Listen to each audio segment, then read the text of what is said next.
Alright guys, it's taco time. Let's plate up some tacos. I love a nice shredded beef taco.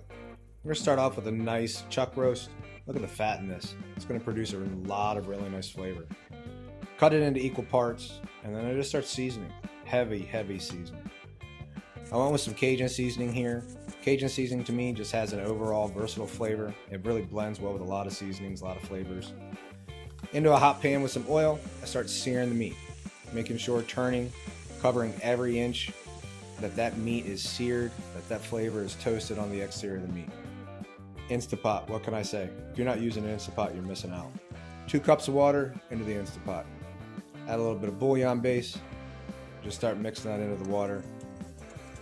I mean, this Instapot thing, it's amazing. If you're not using it, you need to go get yourself one.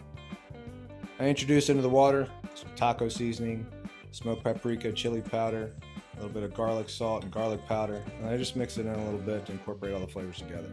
And I just start transferring that seared meat back into the water. Once it's all in, close the lid, high pressure for about 60 minutes. Once that's done, that meat just shreds so perfectly.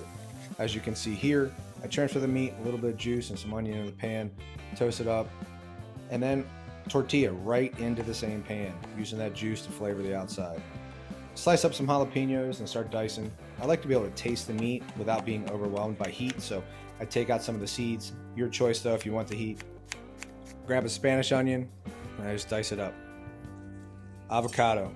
Ooh, I love some avocado. A couple slices of avocado to a tortilla. Add the meat in. Man, look at that caramelized onion inside that meat. Top it off, more onion, a little bit of diced jalapeno, fresh lime juice, and then I finish off with some cotija cheese. Guys, thank you for watching. Make sure you like and hit the subscribe button. Trust me, you won't regret it. Hope you guys enjoy.